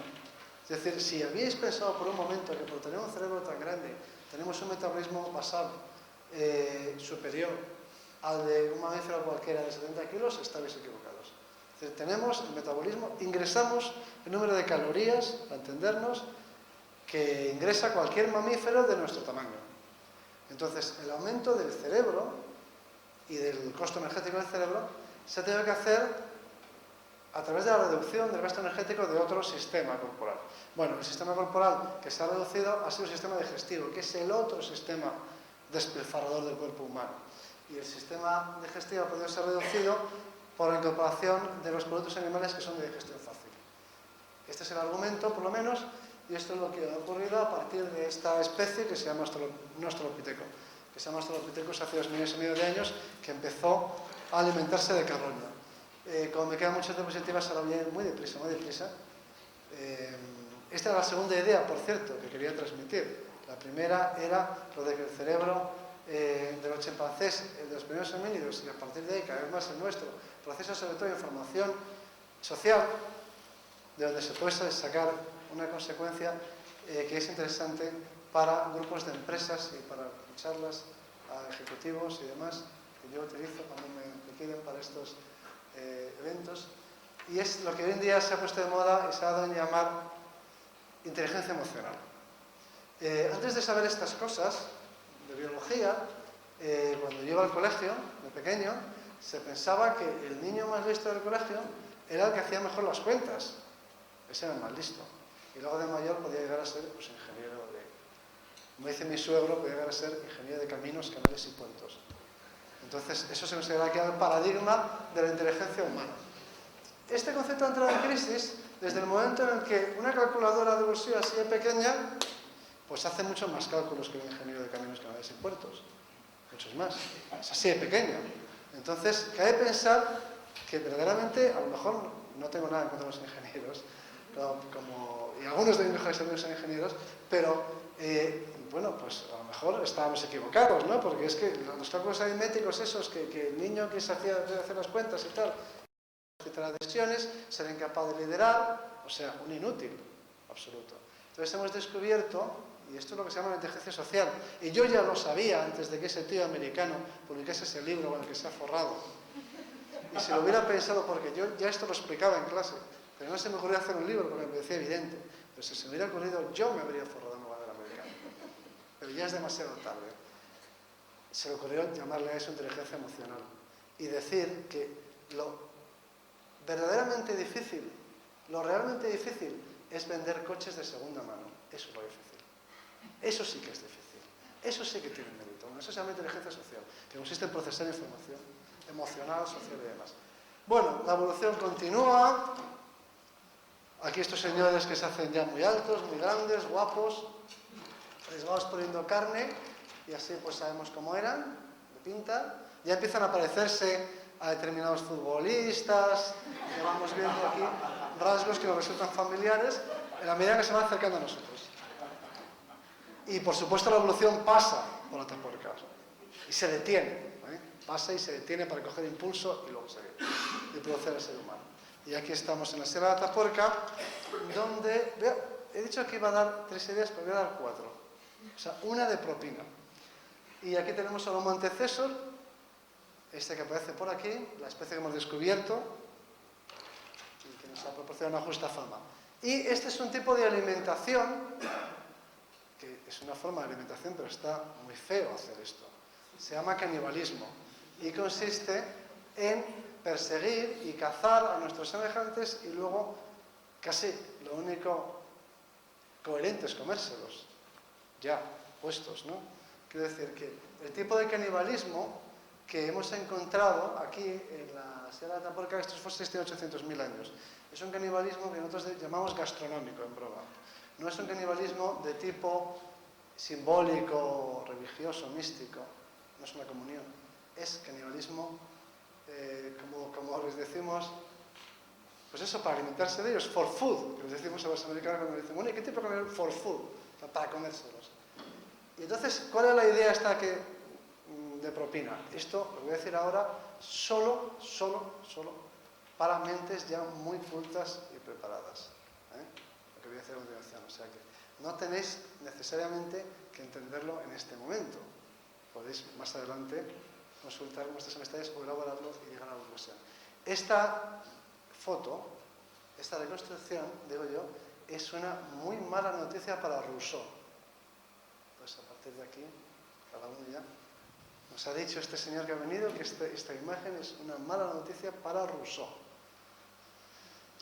Jean-Jacques Rousseau, filósofo francés. Bien. Entonces ahora seguimos, luego en su momento, cada uno podrá elaborar sobre ese tema, pero siempre tiene que haber algún pequeño problema o enigma, eso se recomienda en los manuales de conferencias. Bueno, ahora vamos aquí a descender la sima de los huesos y pues hemos encontrado muchos cráneos, los más todo, o sea, los más abundantes, los más fuertes, los más completos, los más guapos, los más todo. Y aquí tenemos este individuo, por ejemplo. Hay una cosa que tiene que ver con la alimentación, y lo comento de pasada, y es que los fósiles de aquí de la sima de los huesos tienen todos los dientes súper gastados, pero desde una edad muy temprana, y no sabemos por qué. Hay una cosa que los científicos casi nunca, nos oiréis decir a los científicos, casi prácticamente nunca, y yo lo voy a decir hoy aquí, pero no quiero que trascienda. Pero hay una cosa que es difícil que es decir a un científico, y esa es la frase de dos palabras, que consta de dos palabras y que es así: no sé. Jamás, cuando preguntéis a un científico cualquier cosa, ya veréis como nunca os dice no sé. Bueno, pues si me preguntáis a mí por qué tienen tan gastados los dientes estos homínidos, no sé por qué.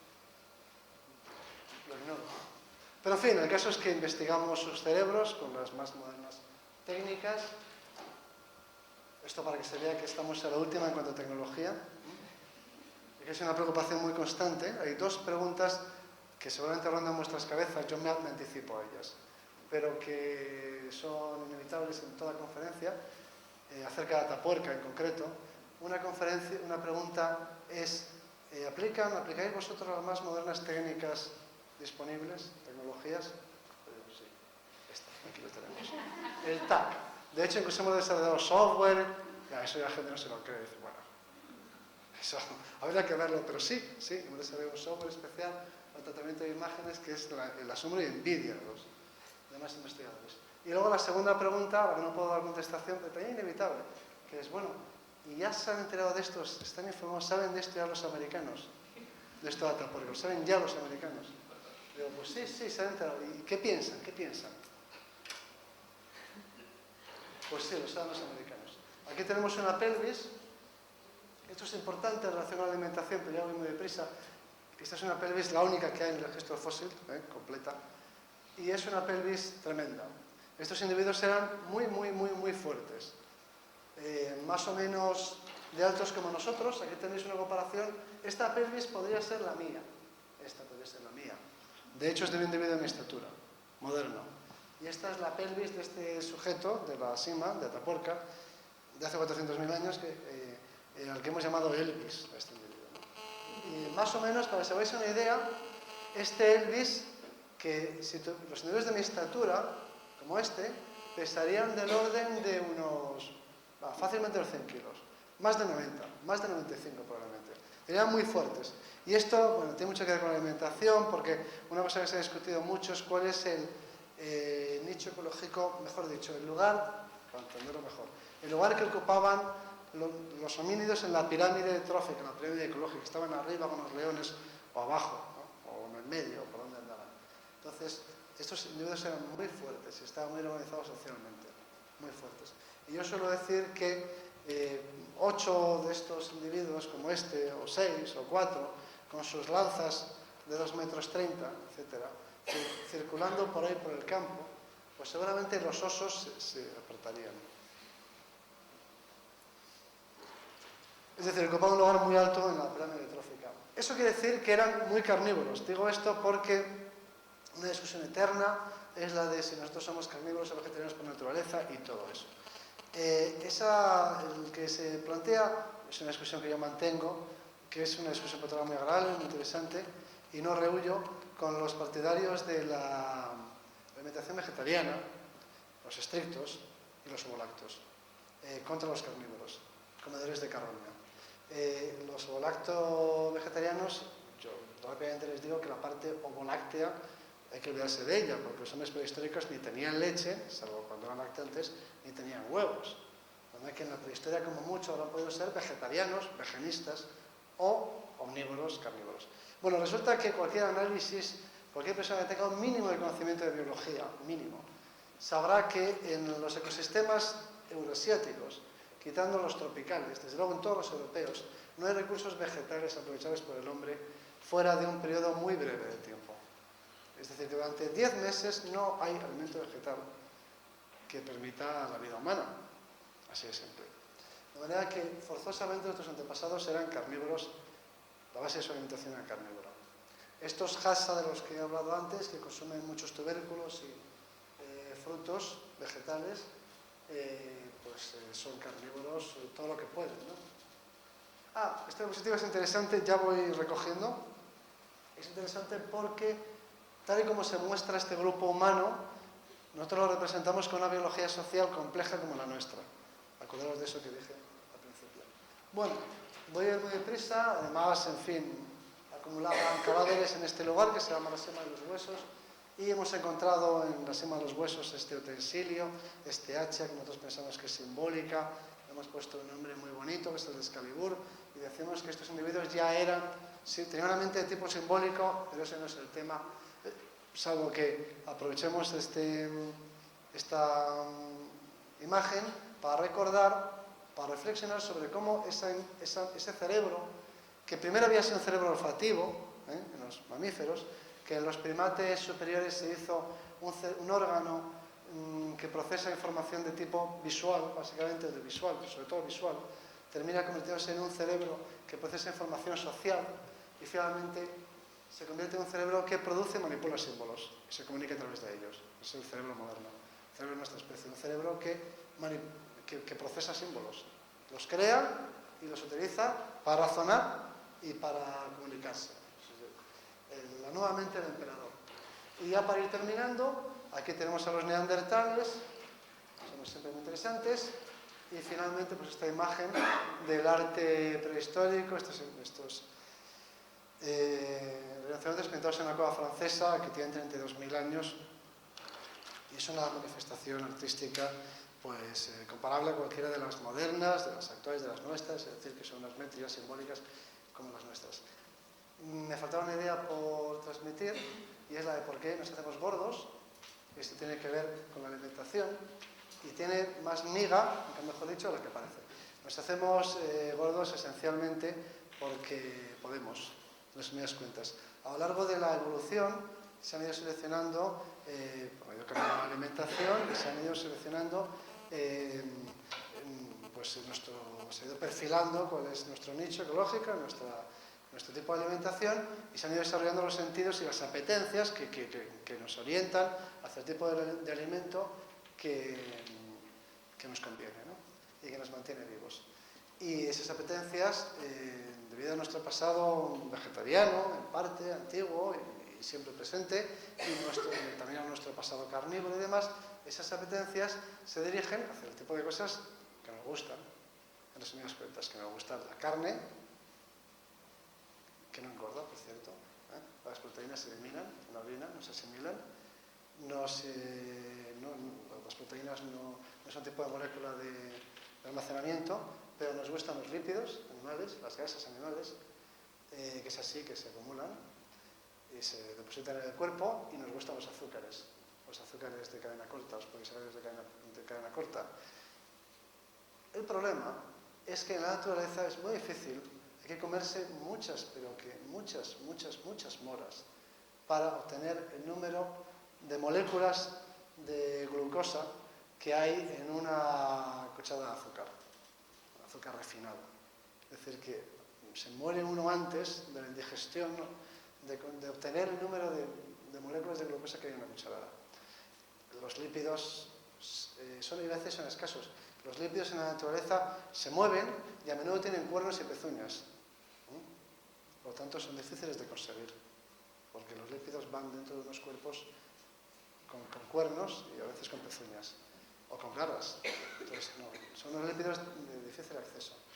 Y el resultado es que ahora tenemos a nuestra disposición, sin ningún esfuerzo, y por supuesto se consumen calorías y energías para obtener estos alimentos, y por lo tanto hay una inversión de energía para obtener luego un rendimiento energético, ¿no? Pero se gasta energía, y en la actualidad pues podemos disponer de cuantas proteínas, digo en el primer mundo, se sobreentiende que hablo del primer mundo, que es donde se produce el fenómeno de la obesidad a gran escala, y disponemos fácilmente de cuantas proteínas, lácteos, ejemplo, los lácteos directamente no están presentes en la naturaleza, o sea, no están disponibles en la naturaleza. Las cantidades de grasa en estado puro, eso no existe en la naturaleza directamente.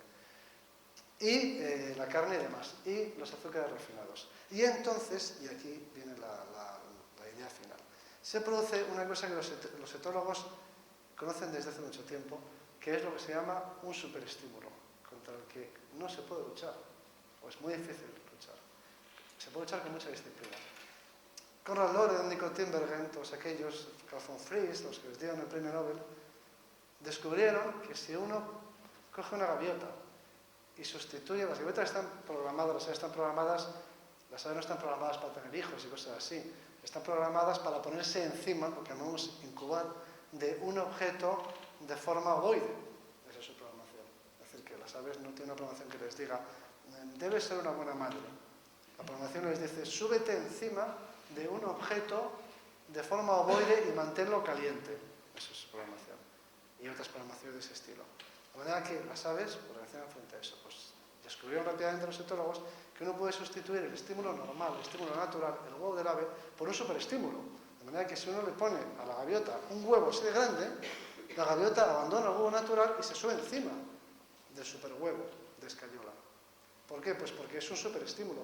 Porque su programación es, súbete encima de un objeto ovoide. Cuanto más grande sea el objeto ovoide, más funciona como un imán, más atracción le produce. Bueno, los superestímulos se utilizan masivamente en la publicidad, masivamente, de forma más o menos consciente. Y desde luego en la alimentación.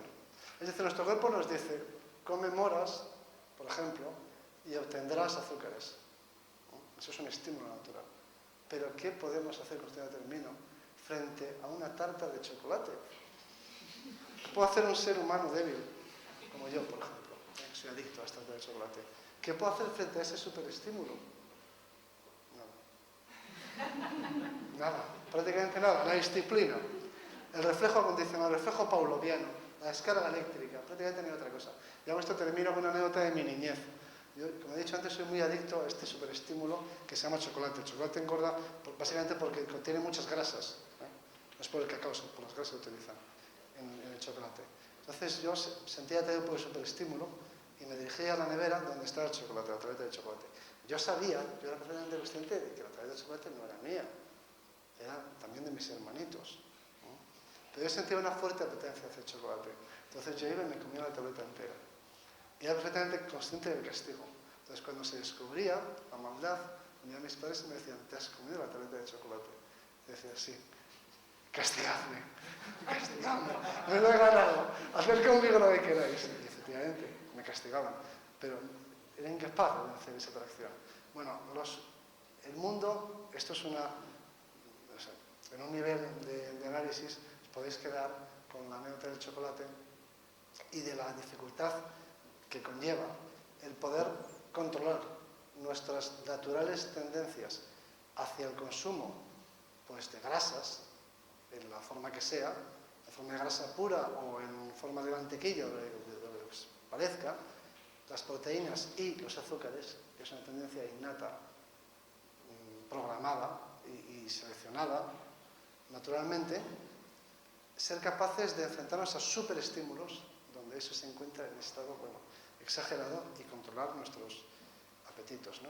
Bueno, esto ya es grave para el asunto de la alimentación y ya esta reflexión como la de Rousseau que dejo para que esta noche lo maduréis, lo maceréis y sigáis pensando. Esto del chocolate, que es azúcar refinado en estado puro, con grasa, mezclada y una cosa explosiva, pues supone un peligro para la salud en forma de obesidad. Pero si pensáis, podréis hacer una lista muy larga, larguísima, de superestímulos que la sociedad nos ofrece y que funcionan como superestímulos. Es decir, que la publicidad los utiliza como superestímulos. Estamos continuamente siendo bombardeados por superestímulos de toda clase que intentan orientar nuestra conducta y nuestro comportamiento. En el caso del chocolate ya sabemos, porque es un superestímulo de tipo gastronómico, ya sabemos que eso es malo y así todos nos lo comemos la tarta. Bueno, hay otros superestímulos de todo tipo que se utilizan masivamente, políticamente, socialmente, comercialmente, de los que no somos tan conscientes y que sin embargo se usan y se usan porque funcionan. Y yo creo que ya es la hora de irse a cenar, no sé qué pensáis vosotros. Muchas gracias.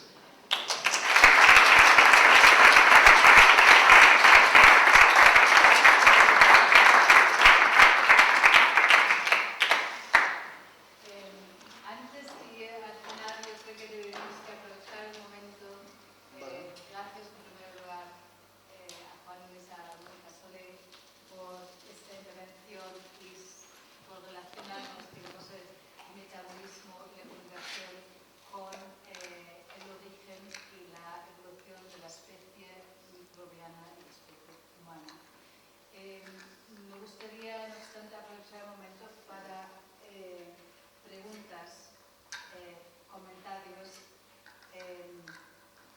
Insultos. Insultos. Insultos. No,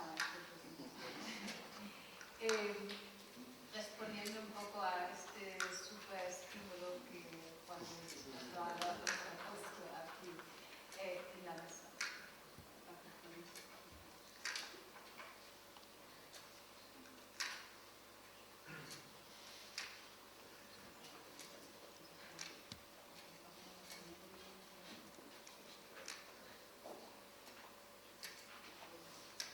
Juan Luis, ¿te pedía? Sí, sí, muy bien.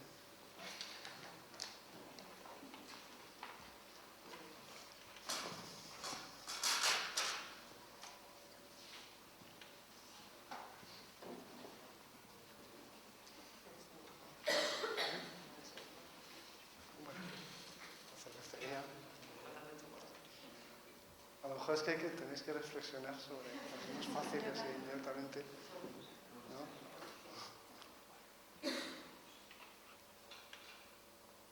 Es posible que, también puede ser que el nivel, por lo menos de mi conferencia, ha sido tan elevado, no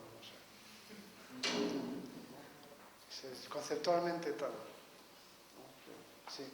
Hola. Una pregunta para Juan Luis. Así como en los árboles, ha mostrado solo un árbol filogenético, Mónica, pero bueno, sabemos que la evolución se puede representar en forma de árbol y es más o menos fácil ir superponiendo al árbol, que lo que nos relaciona son especies y antepasados comunes a ellas. Es más o menos fácil poner estímulos del tipo metabólico. Por ejemplo, el momento que se empieza a utilizar el oxígeno o el movimiento en que se empiezan a utilizar determinadas cosas. En la evolución humana, por circunscribir la pregunta a este entorno de banquete en el que estamos aquí, ¿se podría ir superponiendo a un árbol de homínidos las distintas formas y maneras de comer? Y de hecho, es que era tan rica en ideas la conferencia que se me ha olvidado una, que es muy importante. Es en diferentes fases de la evolución humana. Se ha olvidado, pues ya creo que más o menos los he dicho, una fase más frugívora, tipo el chimpancé, la incorporación de proteínas animales, eso luego cada vez es mayor y demás. Y se ha olvidado una auténtica revolución que no es biológica en la historia de la vida, de hecho, y que es importantísima, pero que no supone o no está asociada a un cambio biológico. Y es el neolítico, el famoso neolítico, que se me ha olvidado comentarlo al final de la conferencia. Y es que hace 10.000 años empieza una economía basada en la producción del alimento. Se pasa de una economía de tipo extractiva, depredadora, basada en la recolección y la caza, a una economía de producción del alimento, con sus consecuencias. Y bueno, nosotros somos neolíticos en todos los efectos. Esa etapa es tan importante que, quiero decir, cuando digo nosotros, quiero decir, este ordenador es neolítico. O sea, todo lo que tenemos aquí es neolítico. Somos mentalmente neolíticos. Tenemos una limitación neolítica, ¿no?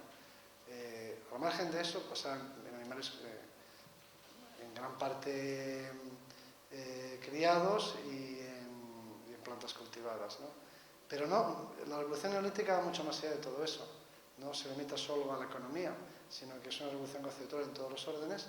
Y este mundo en el que vivimos, en el que hay bienes, propiedades y demás, y sociedades complejas, civilizaciones, eso es neolítico. O sea, nosotros somos literalmente neolíticos en la actualidad. Aunque ya no utilicemos la tecnología de la piedra, sino la del silicio, ¿no?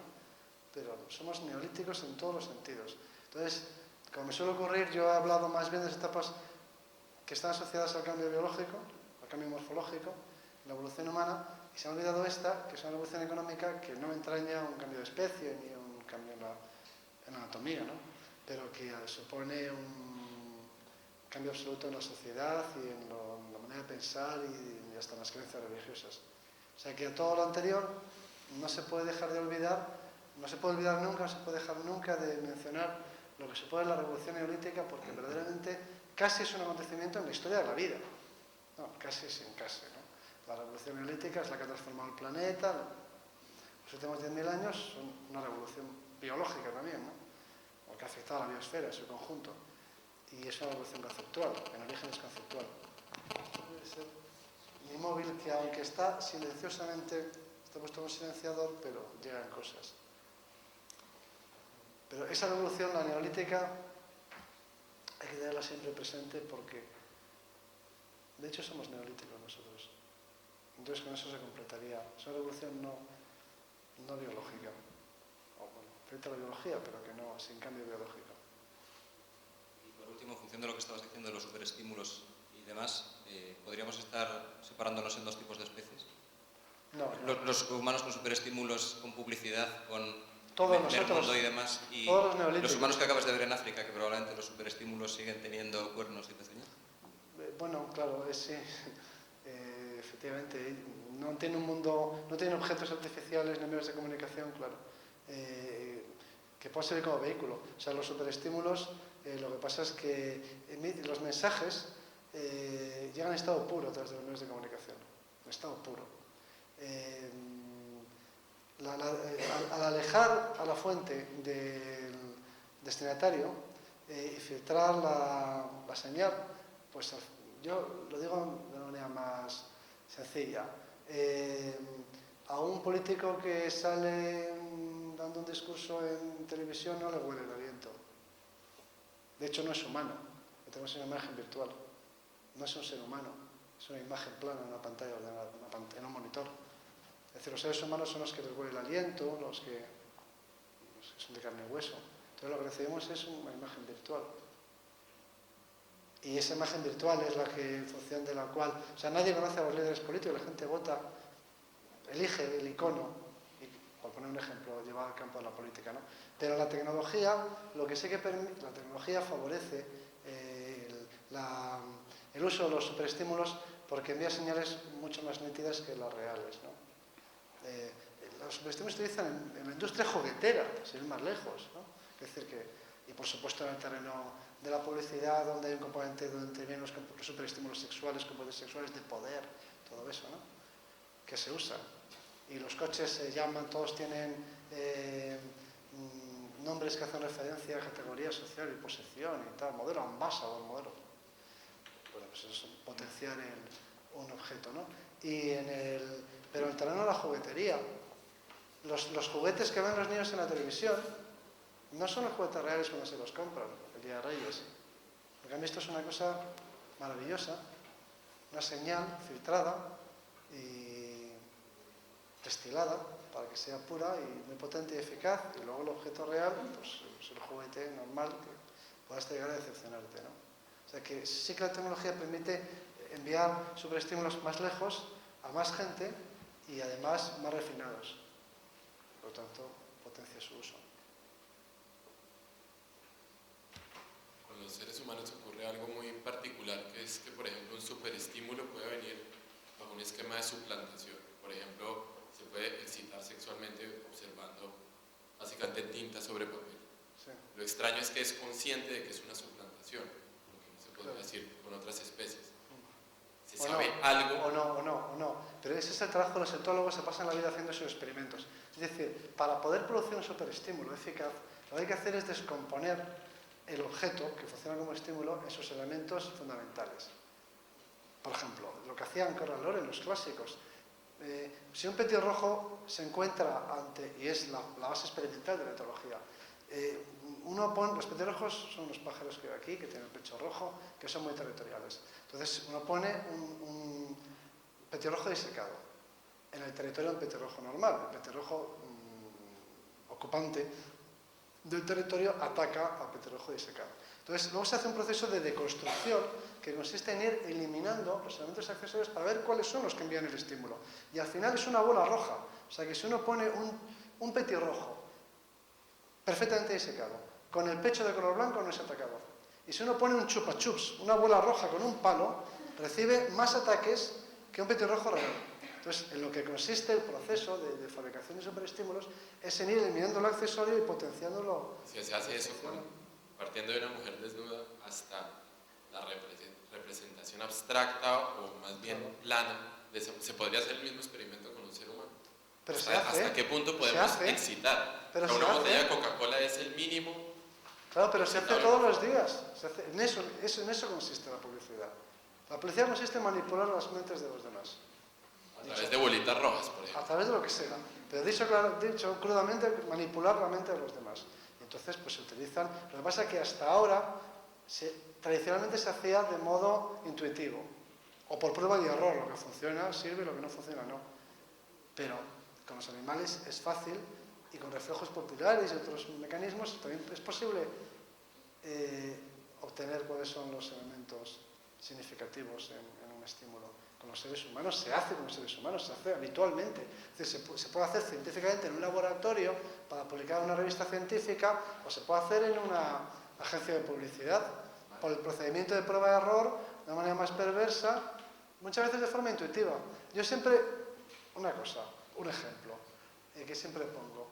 En el debate que hubo aquí en este país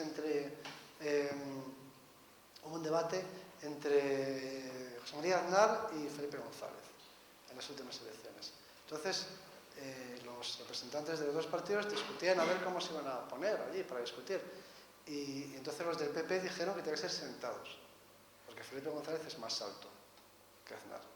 Entonces, el mero hecho de ser más alto ya está emitiendo un mensaje codificado. Y la gente que se dedica al mundo de la imagen lo sabe y van aprendiendo. Al final dicen, no, los dos sentados. Es decir, que claro que la gente va espabilando y va conociendo cuáles son los mecanismos que activan en la mente del otro o que desencadenan determinadas reacciones. Eso es su trabajo.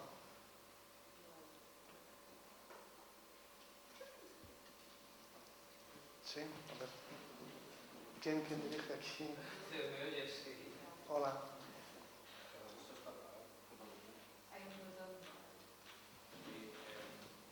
¿Qué mecanismos son los que hacen que los animales de la misma especie no se coman entre sí? Eso ocurre a todas las especies, Sí, sí. a todos los niveles. Es muy buena idea, porque es muy buena pregunta, porque están programados para... Es de otra vertiente de otra pregunta más importante aún. O sea, que decir, la que se ha trabajado más, porque en eso que yo sepa no se ha trabajado mucho. Pero en otra la que parece muy tonta, pero tiene mucha mía. Y es cómo reconoce un organismo a su compañero sexual, con quién debe reproducirse. Dato muy relevante, porque si se equivoca, perderá oportunidades de transmitir sus genes.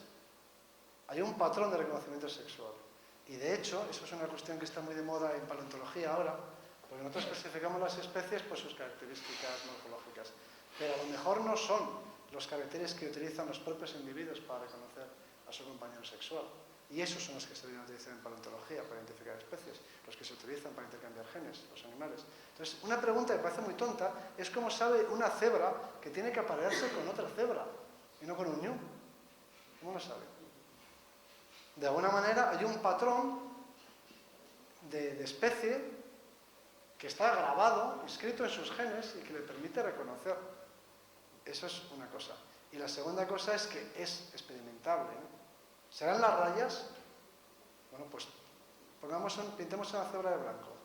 A ver qué pasa. A nivel de cebras tienen un escarabajo. Igual. Es que si un escarabajo no reconoce adecuada, incluso los animales que tienen fecundación externa, los que tienen fecundación externa, que expulsan sus gametos por ahí, buena cuenta les traen, les interesa mucho acertar con su adecuado compañero sexual. Sobre todo porque en biología, entre especies próximas, que es donde se genera el problema, entre especies muy cercanas, no entre especies muy alejadas, pero entre especies que son muy cercanas y muy parecidas, resulta que es posible obtener, entre las que se admiten como especies, muchas de ellas pueden intercambiar genes, pueden hibridar, en la práctica. Lo que sucede es que los híbridos tienen una fertilidad menor. Es tan sutil como todo esto. Es decir, si tú te apareas con la especie que no es la tuya, pero que está emparentada muy de cerca con la tuya, vas a tener descendientes. Y esos descendientes van a ser a lo mejor fértiles, pero con una fertilidad menor. O sea que le conviene mucho a la continuidad de tus genes acertar muy bien con tu partener sexual. ¿Cómo lo hacen? No lo sabemos. No solamente no lo sabemos, sino que nunca nos lo habíamos preguntado. Eso es lo gordo. Nunca se nos había ocurrido preguntarnos eso. Pues eso es una cosa... La historia de Seguramente, en el caso, a lo mejor... el canibalismo igual tiene unos mecanismos... Al revés. a lo alimentario. mejor es aliméntate de todas aquellas especies, de todos aquellos individuos que no entran dentro de tu definición genética de especie, ¿no? No lo sé, nunca me lo había planteado, pero Claro, lo pero se pensaré. mantiene muchas especies. No hay un canibalismo como este de Atapuerca, no existe ninguna especie de mamífero, ninguna. O sea, es como si las especies tuviesen una programación carnívora que dice no caces a los animales de tu misma especie. Esas no son tus presas. De ahí el elemento de humanidad, de modernidad en este comportamiento, porque es, digamos, contradictorio con lo biológico. En biología, los leones no organizan partidas de caza para cazar leones. Hay disputas y competencia y agresión y muerte, pero no hay caza. Pero ahí, por ejemplo, hay una teoría que plantea que un ser de mi propia especie, en un territorio relativamente reducido, pertenece a mi acervo genético, por lo tanto, genéticamente estaría reduciendo algo que yo puedo compartir. Entonces no me conviene, desde el punto de vista del gen, reducir. No puede ser un pariente, incluso cercano. Están en el otro individuo. No, pero ahí es un poco... Las razones de esto, las razones evolutivas es relativamente fácil. El problema es explicar cuáles son los mecanismos que hacen que esto... Pues porque tienen, no sé, yo no lo pensaré a partir de ahora. O sea, sí que había pensado, porque es hasta de moda, en los papeles de conocimiento sexual. Porque son útiles porque son los que los biólogos modernos piensan que deberíamos utilizar en la sexualidad. Los que utilizan los propios bichos, ¿no? No te pide genial que se me ocurre a nadie. Y cuando pasó el tema este de las vacas locas, se manejaba precisamente la existencia de los priones como un posible mecanismo molecular, o sea que no es a nivel consciente de reconocimiento, simplemente molecular. Te alimentas de la misma especie y al cabo de cierto tiempo empiezas a contraer enfermedades tipo las vacas locas o parecidos leones locos. Entonces, claro, esa rama aprende por experiencia que no es un buen hábito. No es que aprenda, sino que eso se ha manejado también en el caso del canibalismo humano, y de hecho los papuas sufren enfermedades de ese tipo. Se han encontrado enfermedades de ese tipo entre los papuas. O sea que se da cuando uno son de vísceras, cerebros y demás de sus congéneros, puede contraer encefalopatía de este tipo. Espongiformes están en la literatura y se conocen entre los papuas. Se podría decir que a lo mejor aquellos individuos cuyo comportamiento les programaba para evitar comer a sus congéneres, tuvieron un cierto evolutivo porque no padecían este tipo de enfermedades, ¿no? Se podría ser un cierto mecanismo. En algún momento... Pero ustedes no lo reconocen a sus congéneres, ¿no? Podríamos ya especular con que el tipo de patrón de reconocimiento que utilizan para reconocer al compañero sexual también estuviera al servicio de esta programación. Todavía haremos un libro con esto. Es que muchos animales luchan con otros por el territorio Todos los sociales. y se cargan a otros. No, todos los sociales son los mismos. Pueden llegar a matarlo y no se lo aprovechan ni se lo comen, sino que van a comerse a otro. Y ya que lo han matado, hombre, pues aprovechalo, pues no. Entonces, hay algún mecanismo que impide eso, que es mucho más primitivo que el social territorial. Que debe estar a una inhibición muchísimo más profunda.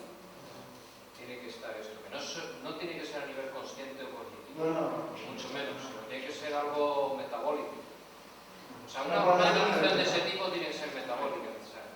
Pero quizá precisamente sea el mismo problema que se plantea la Mónica en cuanto al origen de la vida, porque es autorreplicación, digamos, y además metabolismo, y ya entra la polémica de los metabolismo primero o autorreplicación primero. Quizá eso es lo que ocurre a nivel animal, digamos, que alguien al que tú ves como un posible vehículo para autorreplicarte nunca lo utilizarías para el metabolismo. Pero, o sea, que tú diferencias... Eso es un hecho. Eso es lo que digo. Eso es un hecho. Salvo que tengas ya una mente simbólica tal que te dice, bueno, ¿y por qué no en un momento dado primo el metabolismo, aunque pierda la posibilidad de reproducirme con él? Pero es un hecho entre los mamíferos, nada más. Los peces se comen todos. Entre los mamíferos no. Los chimpancés, por ejemplo, son muy violentos. Todos los mamíferos sociales defienden sus territorios de manera muy agresiva, ¿no? Y los chimpancés, por ejemplo, lo son y se matan mucho entre ellos, si no hacen caso, ¿no? De hecho, donde yo estaba, ahí en Tanzania, una comunidad masacró a otra, arrasó hasta el último, mató a todos. Y no se lo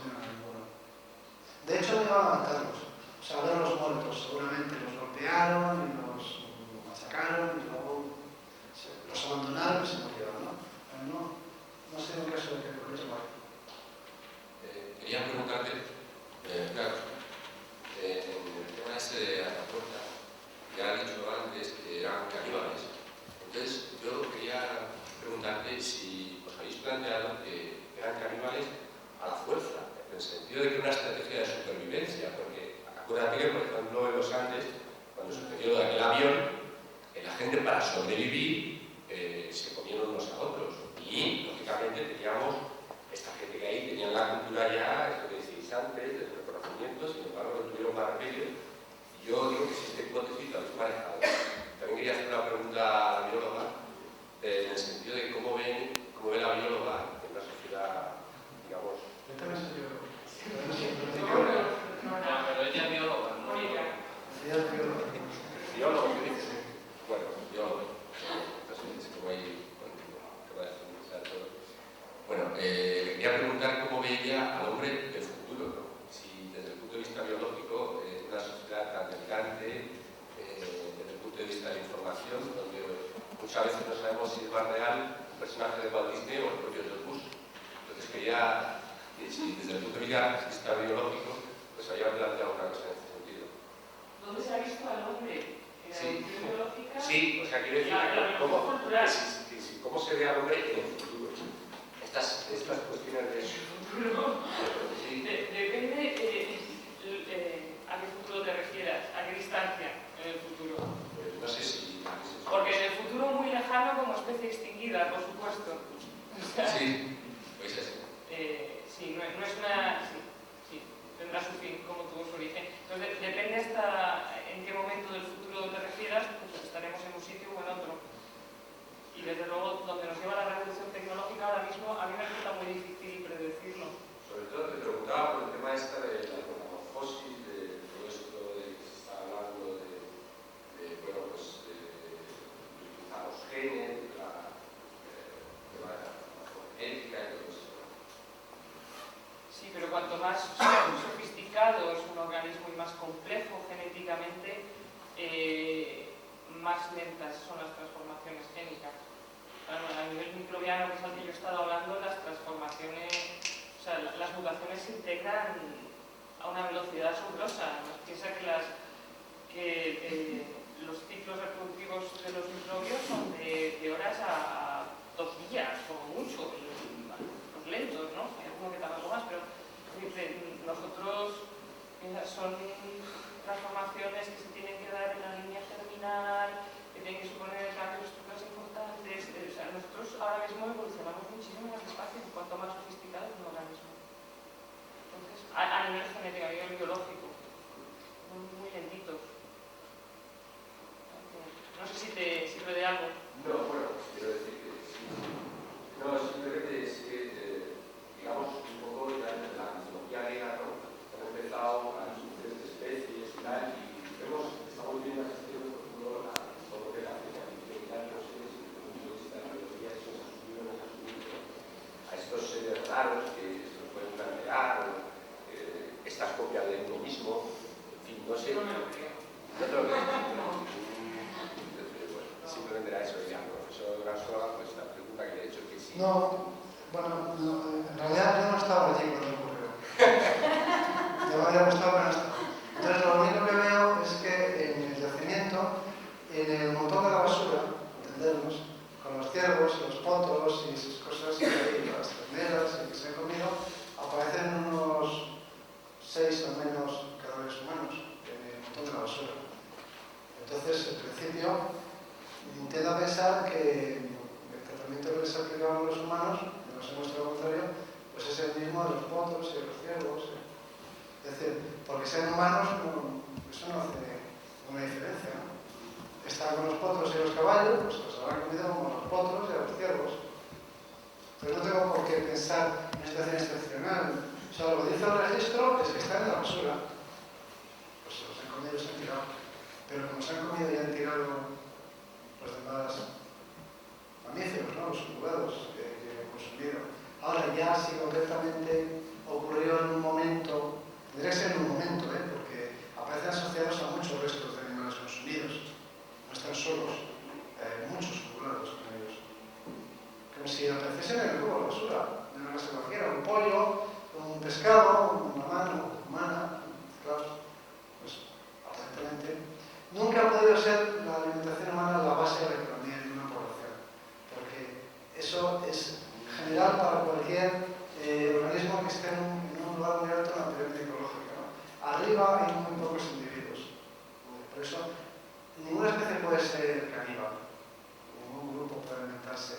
sí están en un puesto alto en la pirámide trófica, porque la densidad es muy baja arriba, humanos había muy pocos.